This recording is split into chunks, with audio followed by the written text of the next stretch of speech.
आज हम आपके सामने एनसीईआरटी की पुस्तक स्पर्श भाग 2 से एक कविता लेकर उपस्थित हुए हैं, जिसका शीर्षक है पर्वत प्रदेश में पावस। तो पाठ आरंभ करने से पहले ईश्वर को याद करते हैं और सर्वत्र सुख, शांति, स्वास्थ्य बने रहने की कामना करते हैं। सर्वे भवन्तु सुखिनः, सर्वे सन्तु निरामयाः, सर्वे भद्राणि पश्यन्तु, मा कश्चित् दुःख भाग् भवेत्। आप सभी स्वस्थ रहें, सुखी रहें, निरोगी रहें, इसी कामना के साथ आज इस पाठ का अध्ययन के साथ साथ समझने का प्रयास करेंगे। इसे लिखने वाले कवि हैं पर्वत प्रदेश में पावस। कविता को कवि सुमित्रा नंदन पंत द्वारा लिखा गया है। आप में से बहुत से बच्चे जानते होंगे कि सुमित्रा नंदन पंत छायावाद के प्रमुख 4 स्तंभों में से एक थे, जिनका जन्म उत्तराखंड के कौसानी अल्मोड़ा में हुआ था। 20 मई 1900 में जन्म लेने वाले सुमित्रा नंदन पंत का अंत 28 दिसंबर 1977 में हुआ। बचपन से ही इन्हें कविता लिखने और सुनने का शौक रहा। बचपन से ही इन्होंने अनेक पुरस्कार अर्जित किए और उन पुरस्कारों की श्रृंखला इतनी बढ़ती रही कि जब इन्होंने स्थायी रूप से साहित्य सृजन 1915 से आरंभ किया तो अनेक जाने माने राष्ट्रीय पुरस्कारों से भी इन्हें नवाजा गया।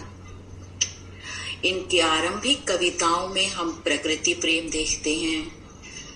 छायावाद के जितने भी कवि रहे हैं उन सब में ये समान विशेषता पाई जाती है कि उन्होंने प्राकृतिक चित्रण किया है, वर्णन किया है, प्रकृति की सुंदरता से आकर्षित रहे हैं और उसी से प्रभावित होकर उन्होंने काव्य रचना की।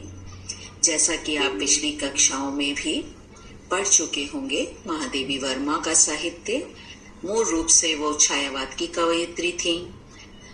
सूर्यकांत त्रिपाठी निराला का नाम आपने सुना ही होगा। जयशंकर प्रसाद ने भी छायावाद में अपना एक विशेष स्थान बनाया था। सुमित्रा नंदन पंत जी की आरंभिक कविताओं में जैसा बताया प्रकृति प्रेम मिलता है, धीरे धीरे उसमें हमें रहस्यवाद भी दिखाई देता है, जो इनमें आने वाला परिवर्तन था कविताओं में, साहित्य लेखन में। धीरे धीरे इनके जीवन में मार्क्स और गांधी जी के विचारों ने भी प्रभाव डाला और जिस तरह की पुस्तकें, जिस तरह के लोगों के बीच में हम बैठते हैं, उठते हैं, उनसे बातचीत करते हैं, उनके बारे में और पढ़ते और जानने और जानकारी हासिल करते हैं, तो उनका हमारे जीवन में प्रत्यक्ष अप्रत्यक्ष प्रभाव पड़ता ही है। उसी प्रभाव के कारण इन्होंने भी अपने अंतिम दौर की कविताओं में जो दर्शन दिया है वो अरविंद दर्शन था। पद्म भूषण जो जाना माना पुरस्कार है, राष्ट्रपति द्वारा या प्रधानमंत्री द्वारा जिसे प्रदान किया जाता है, तो राष्ट्रपति राजेंद्र प्रसाद, देश के प्रथम राष्ट्रपति राजेंद्र प्रसाद जी द्वारा इन्हें पद्म भूषण अलंकार से भी सम्मानित किया गया था। और आजीविका के लिए, आजीविका आप सभी जानते हैं, जीवन यापन के लिए जो इन्होंने कार्य किया वो ऑल इंडिया रेडियो, आकाशवाणी में परामर्शदाता के रूप में काम करते रहे थे। पद्म भूषण सम्मान 1961 में मिला। इसके अतिरिक्त जो ज्ञानपीठ पुरस्कार अनेक साहित्यकारों को मिलता रहा है, सबसे पहले उसकी शुरुआत 1969 में सुमित्रा नंदन पंत से ही हुई थी। साहित्य अकादमी पुरस्कार से भी इन्हें सम्मानित किया गया है।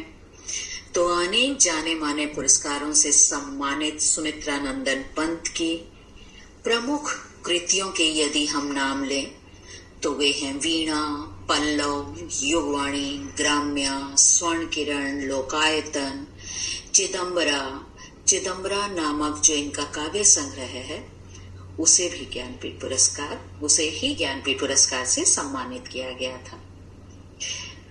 तो अब हम कविता का आरंभ करने से पूर्व थोड़ा पहले उसके बारे में जान लें कि कविता में है क्या। पर्वत प्रदेश में पावस।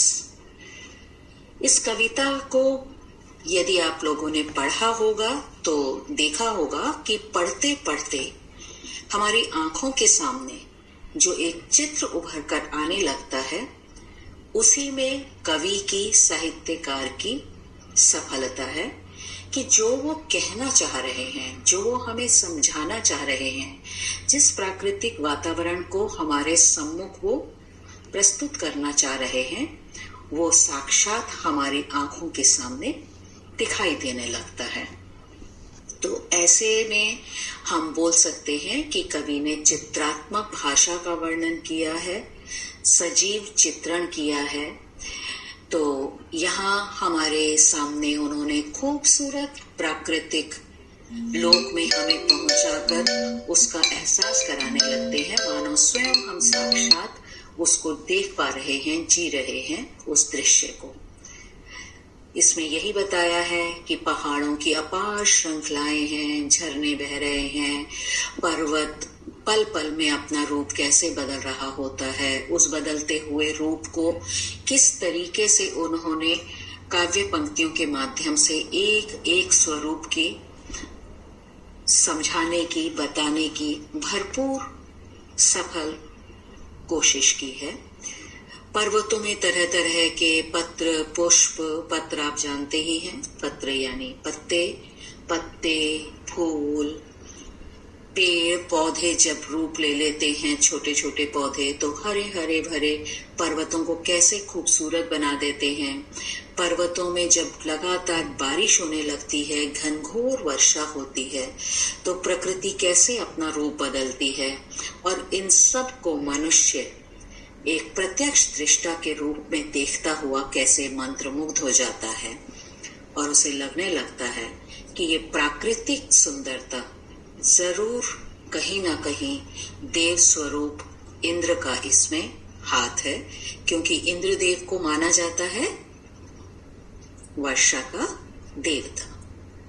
तो कहीं ना कहीं कवि को ये लगता है मानो इंद्रदेव ने ही ऐसा कुछ जादू किया है कि पल भर में एक जगह कोई दृश्य, दूसरे ही पल दूसरी जगह घनघोर वर्षा। पहले दृश्य में देखते हैं हम प्राकृतिक सुंदरता दिखाई दे रही है, घनघोर वर्षा के बाद सब कुछ आंखों से ओझल होने लगता है। तो ऐसा लगता है मानो बादल रूपी यान में बैठकर इंद्रदेव हमें तरह तरह के खेल से अचंभित और प्रसन्न करना चाहते हैं, इसीलिए वो उसके अलग अलग रूप हमारे सामने प्रस्तुत कर रहे हैं।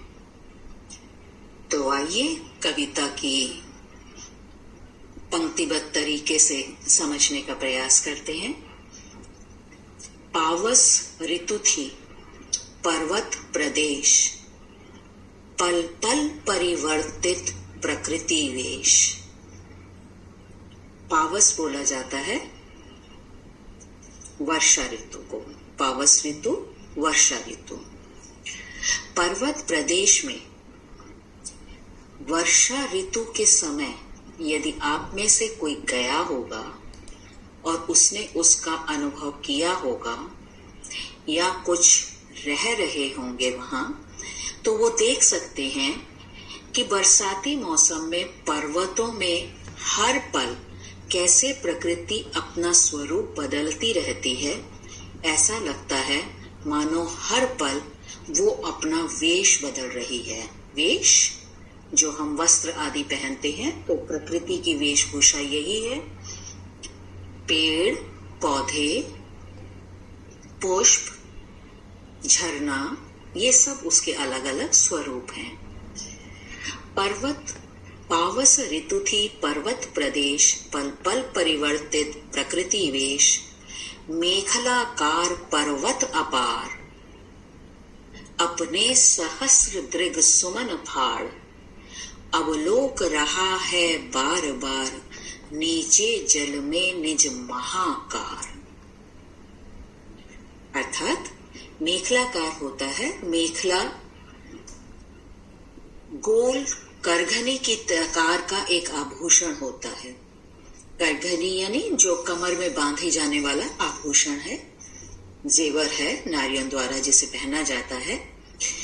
तो पर्वतों को कहा है, एक तो वो अपार है यानी बहुत विशाल हैं, बड़े बड़े हैं, और आकार उनका मेखला के समान है, यानी जैसे कमर में गोलाकार में उसे पहना जाता है।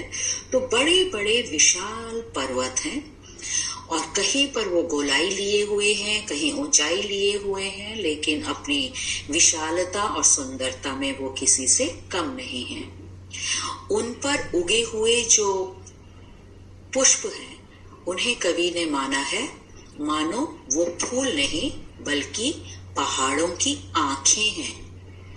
अपने सहस्र दृग सुमन फाड़, ऐसा लगता है मानो अपनी पुष्प रूपी आंखों से वो कहां देख रहा है, अवलोक रहा है, अवलोक देख रहा है, बार बार नीचे जल में निज महाकार। बारिश का मौसम है, जगह जगह तालाब बने हुए हैं, बन गए हैं या नहीं है, तो कहीं कहीं ऐसा लगता है मानो जल एकत्रित जब हो गया है तो पर्वतों पर उगे हुए फूलों के रूप में अपनी आंखों से, फूल के समान आंखों से या फूल रूपी आंखों से, जब वो नीचे एकत्रित जल में अपने ही आकार को, महान विशाल आकार को देख रहा होता है, जिसके चरणों में पला ताल दर्पण सा फैला है विशाल। पर्वतों के ही निचले हिस्से में क्या फैला हुआ है, तालाब। और उस तालाब को देखकर कैसा लगता है, मानो वो दर्पण के समान है। जिस प्रकार दर्पण में यानी मिरर, दर्पण, शीशा में हम जो रूप देखते हैं वैसा ही नजर आता है, ठीक उसी प्रकार बड़े बड़े विशाल काय वाले पर्वत और अपने ऊपर जो उनके फूल खिले हुए हैं, उगे हुए हैं, उन फूल रूपी आंखों से जब नीचे फैले हुए तालाब में, दर्पण के समान रूप दिखाने वाले तालाब में अपने को निहारता है, देखता है, तो अपने ही रूप पर, अपनी ही सुंदरता पर मानो मुग्ध होने लगता है। एक और नीचे एकत्रित जल तालाब में अपने रूप को देख रहा है, महान विशाल पर्वत, और उन्हीं पर्वतों से बारिश के मौसम में जब झरने बहने लगते हैं, तो बहते हुए झरनों को देखकर कवि के मन में जो भाव उठता है वो है, गिरि का गौरव गाकर झरझर। ऐसा लगता है कि वो केवल झरने नहीं हैं, उन झरनों से आती हुई झरझर की आवाज मानो इन पर्वतों की गौरव गाथा सुना रही है। लयबद्ध तरीके से गाते हुए वो ये बता रहे हैं कि ये पर्वत कितने महान हैं, कितने गौरवशाली हैं, क्या क्या यहाँ हुआ है, कैसा कैसा इनका इतिहास है। मानो ये झरझर मात्र ध्वनि नहीं बल्कि गीत है और उस संगीत के माध्यम से वो हमें गिरी के पर्वतों की गौरव गाथा सुना रहे हैं, जिसे सुनकर मद में नस नस उत्तेजित कर जब उनका गौरव गान सुनने को मिलता है तो सब प्राणियों में मानो एक नई उत्तेजना का संचार होने लगता है। उन्हीं बहते हुए झरनों की तेज गति को देखकर कवि को ऐसा भी लगता है, मोती की लड़ियों सी सुंदर झरते हैं झाग भरे निर्झर। तेज गति से जब झरने बहते हैं तो ऐसा लगता है मानो झाग झाग झाग झाग सा सफेद सफेद नीचे आ रहा है कुछ, और जब उसमें बहुत ज्यादा गति के साथ झरना नीचे बह रहा होता है तो दूसरी ओर कवि को लगता है मानो ये अनेक सफेद मोतियों की लड़ियां हैं जो बह रही है। तो जैसा कहा भी गया है, जहां ना पहुंचे रवि वहां पहुंचे कवि। कवि की कल्पना शक्ति इतनी बड़ी होती है कि वो एक ही दृश्य में अनेक बातें, अनेक कल्पनाएं एक साथ करने लगता है। एक और झरने को आवाज को सुनकर उन्हें लगता है कि ये गौरव गान सभी में नई उत्तेजना भर रहा है। दूसरी ओर बहते हुए झरने की तेज गति के साथ जो झाग बनता है तो वो झाग भरा झरना लगता है और उसे देखकर ऐसा लगने लगता है मानो श्वेत सफेद लड़ियां की मालाएं बनी हुई नीचे नीचे नीचे नीचे आ रही हैं। गिरिवर के उर से उठ उठकर उच्च आकांक्षाओं से तरवर। अगले पद में हम देखते हैं उनका कहना है कि गिरिवर के उर से, यानी इन पर्वतों के हृदय में, उर होता है हृदय, उर से उठ उठकर उच्च आकांक्षाओं से तरवर। इन पर्वतों के ऊपरी हिस्से में जो पेड़ पौधे हैं उन्हें देखकर कवि ने कल्पना की कि ऐसा लगता है मानो ये मात्र पेड़ नहीं बल्कि पर्वतों की ऊंची ऊंची आकांक्षाएं हैं, इच्छाएं हैं, अभिलाषाएं हैं, और वो ऊपरी हिस्से में उगे हुए पेड़ पौधे सीधे तने हुए जब दिखाई देते हैं तो कवि को ऐसा प्रतीत होता है मानो वो झांक रहे नीरव नभ पर अनिमेष अटल कुछ चिंता पर। मानो वो शांत आकाश की ओर अपलक पलक झपकाए बिना अटल भाव से लेकिन चिंता के साथ ऊपर की ओर ताक रहे हैं। ऊपर की ओर मानो ईश्वर से प्रार्थना कर रहे हैं, हे ईश्वर हमारी कामनाएं पूर्ण करो। अभी ये दृश्य देख ही रहे थे कवि कि अचानक उन्होंने देखा उड़ गया अचानक लो भूधर।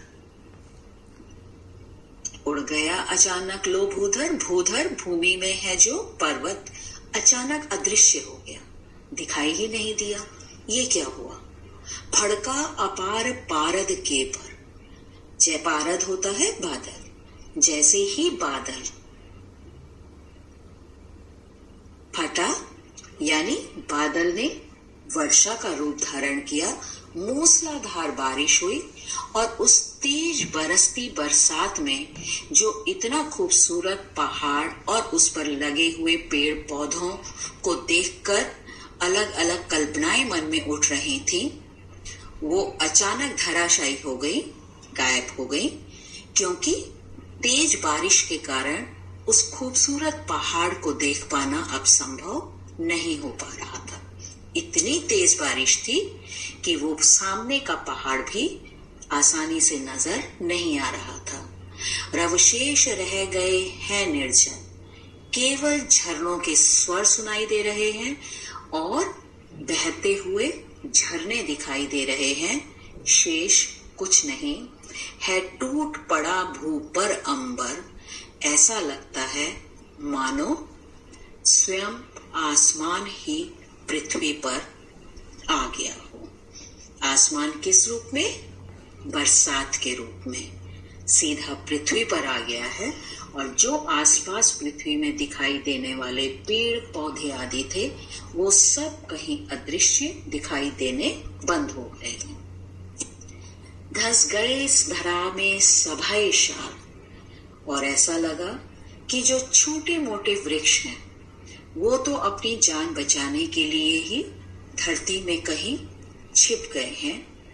उठ रहा धुआं जल गया ताल। ऐसा लगता है इस मूसलाधार बारिश को देखते हुए कि इतनी तेज होती बरसात में जब सामने कुछ दृश्य नजर नहीं आ रहा है तो ऐसा लगने लगता है मानो धुआं धुआं धुआं सा हो गया है, सब कुछ धुंधलका हो गया है, मानो कहीं कोई तालाब जला हो और उस जलते हुए तालाब से ये धुआं उठा हो। यूं जलद यान में विचर विचर, इस प्रकार जलद बादल, यान वही चाहे आसमान में उड़ने वाला जहाज है या कोई भी जो पहले समय में पुष्पक यान आदि अलग अलग हुआ करते थे, जिसमें देवी देवता कहते हैं पृथ्वी लोक में आया करते थे और यहाँ से फिर वापस अपने स्वर्ग लोक जाया करते थे। यूं जलद यान में विचर विचर, ऐसा लगता है मानो बादल रूपी यान में इधर उधर विचरण करता हुआ घूमता हुआ चलता हुआ यहाँ से वहां था इंद्र खेलता इंद्रजाल। इंद्रदेव ने ही एक जाल बनाया, जादू किया और अपना जादू का प्रभाव इधर से उधर से इधर, यहाँ से वहां और हर जगह जहां वो चाहते थे विचरण करते हुए घूम रहे हैं। कहीं एक जगह बादल का एक हिस्सा फटता है और बारिश के रूप में बरसने लगता है, कहीं मात्र बादल ही बादल है, अभी बारिश का अंदेशा भर है, कहीं एकदम प्रत्यक्ष सूर्य की किरणों से सौंदर्य दिखाई दे रहा है। तो अलग अलग रूपों में इंद्र ने जब जहां जैसा रूप दिखाना चाहा, मानो अपनी जादुई शक्ति से ये सब काम कर रहे हैं। इसी कारण पल पल में उन पर्वतीय क्षेत्रों में हम प्रकृति को अलग अलग रूप बदलते हुए देख पा रहे थे। आशा है बच्चों तुम लोगों को, आप सभी को कविता को समझने में आसानी हुई होगी। उसी संबंधी हम देखते हैं कि छायावाद युग में जितने भी कवि रहे हैं उन्होंने अलंकारिक भाषा का प्रयोग किया है। आपने पहले भी पढ़े होंगे अलंकार। अलंकारों का मतलब होता है जो कविता की सुंदरता को बढ़ाने में सहायक होते हैं। जैसा हम देखते हैं बार बार दृढ़ सुमन, दर्पण सा फैला, इनमें अलग अलग अलंकार हैं। कहीं अनुप्रास है, कहीं पुनरुक्ति है, कहीं रूपक अलंकार है, कहीं उपमा अलंकार है। और फिर हम देखते हैं कि पहाड़ों में जो उच्च आकांक्षाएं दिखाई दे रही हैं, जहां पर हमें प्रकृति में मनुष्य की क्रियाएं दिखाई दें, वहां पर हम मानवीकरण अलंकार मानते हैं। तो अलग अलग अलंकारों का अनेक अलंकार एक ही कविता में हम देख पा रहे हैं और ये उस समय की विशेषता भी रही है। तो प्रश्न कुछ इसी तरह भी है कि अलंकार पहचानने हैं। कहीं ऐसा है कि पर्वतों के चरणों में क्या है, किससे उसकी तुलना की गई है, दर्पण के समान उसे कहा गया है। कविता में आपने देखा गिरी का गौरव झरने गाते हुए दिखाई दे रहे हैं, सुनाई दे रहे हैं कवि को, क्योंकि उन्हें लगता है कि ये झरझर झरना मात्र स्वर नहीं, ये गौरव गान के रूप में प्रस्तुत हो रहा है। तरुवर किस तरह झांकते हैं, जैसे प्रश्न में आप बता सकते हैं कि तरुवर आसमान की ओर ताक रहे हैं, मानो अपनी आकांक्षाओं को पूरा करना चाहते हैं। भूदर कहाँ चला गया है, अचानक अदृश्य हो गया है। शेष वहां पर केवल बारिश बारिश, धुआं धुआं नजर आ रहा है। और जो छोटे छोटे जीव जंतु और पेड़ पौधे थे वो अपनी जान बचाने को कहीं मानो छिप गए हैं। कविता के अंत में कवि यही कल्पना करते हैं कि इंद्र अपने बादल रूपी यान में विचरण करता हुआ ये सब जादुई खेल खेल रहे हैं और मनुष्य जाति को अपने इस जादुई खेल के आकर्षण में मंत्रमुग्ध करने में पूरी तरह से सफल रहे हैं। इसी तरह आपके पास अलग अलग तरह के प्रश्न जो आएंगे वो कोई 2 अंक के होंगे, कोई 5-4 अंक का होगा। नवीन पाठ्यक्रम के अनुसार 2 और 4 अंक के ही प्रश्न होंगे। कहीं पे आपके पास वस्तुनिष्ठ प्रश्न होंगे यानी MCQ, एक प्रश्न, उसके 4 विकल्प, चॉइसेस, और उसमें से सही एकदम जो सटीक होगा उसको आपको चुनना होगा, बताना होगा। तो जो परिवर्तन आ रहे हैं उससे भी आप परिचित होंगे। नहीं तो धीरे धीरे उस बारे में भी जानकारी आप नेट के थ्रू भी ले सकते हैं और आपको बताई भी जा सकती है। तो साथ साथ कविता को पढ़िए, समझने की कोशिश कीजिए और जो कुछ भी आपको बताया है उसे जरूर दोहराइए। आप सभी का सुनने के लिए बहुत बहुत धन्यवाद। नमस्कार, नमस्ते।